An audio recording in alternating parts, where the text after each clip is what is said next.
কল্যাণী পৌরসভার উদ্যোগে শুরু হতে চলেছে ফুল ফল শস্য আলোকচিত্র প্রদর্শনী ও জীব বৈচিত্র্য উৎসব ২০২৬। আগামী ৩০ জানুয়ারি থেকে ১ ফেব্রুয়ারি ২০২৬ পর্যন্ত এই বিশেষ উৎসবের আয়োজন করা হয়েছে ছায়া উদ্যান সেন্ট্রাল পার্ক কল্যাণী প্রাঙ্গণে। প্রকৃতি ও জীববৈচিত্র্য সম্পর্কে সাধারণ মানুষের মধ্যে সচেতনতা গড়ে তুলতেই এই উদ্যোগ। প্রদর্শনীতে বিভিন্ন প্রজাতির ফুল ফল শস্য এবং প্রকৃতি বিষয়ক আলোকচিত্র প্রদর্শিত হবে।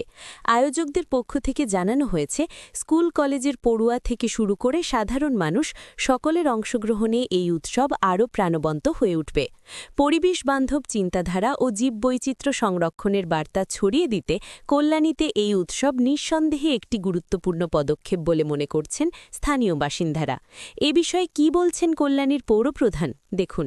পৌরসভা বাৎসরিক পুষ্প প্রতিযোগিতা, আপনারা জানেন আমরা এটা ৩৫ বছর চলছে পৌরসভার পুষ্প প্রদর্শনী।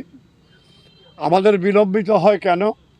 সারা বাংলা জুড়ে যে সমস্ত প্রতিযোগিতা হয়, কল্যাণী পৌরসভা যদি সেই প্রতিযোগিতায় অংশগ্রহণ না করে, সেই সব জায়গাতে প্রতিযোগীর সংখ্যা কমে যায়। যেহেতু সর্বাধিক সংখ্যক প্রতিযোগী বিষয়ক ফুলগুলোকে আমরা সারা বাংলার যত পুষ্প প্রদর্শনীর প্রাঙ্গণ আছে সেখানে নিয়ে যাই, তাই সেইটা নিয়ে গিয়ে শেষ করে তারপরে আমাদেরটা করতে হয়। তাতে আমরা দুটো পরীক্ষায় পাশ করি। একটা পরীক্ষা আমরা সারা বাংলার সব বাগানেই আমাদের এই ঐশ্বর্য উপস্থাপন করতে পারি। ২, বাংলার বুকে পুষ্প প্রদর্শনী, তো পুষ্পকে নিয়ে যেতে হবে। সেই পুষ্পকে তার প্রথম দিন থেকে রক্ষণাবেক্ষণ, তা বর্ধিতকরণ, সৌন্দর্য আনয়ন, ঘ্রাণ থাকলে ঘ্রাণটাকে সম্পূর্ণ দিকে ছড়িয়ে দেওয়া, ফটোগ্রাফি প্রদর্শন।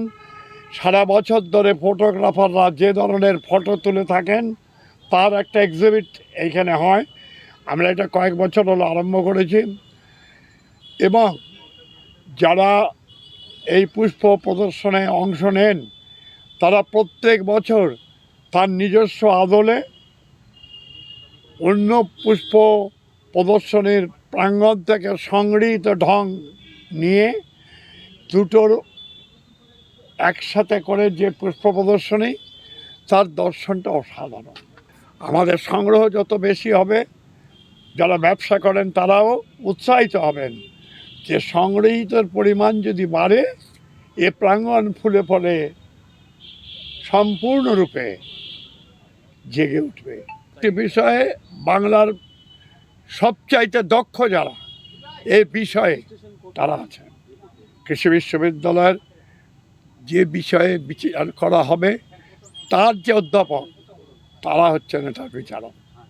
অতএব এই বিচারটা একদম বৈজ্ঞানিক পদ্ধতিতে, আমাদের এই বিচারের একটা আন্তর্জাতিক নিয়মাবলী আছে।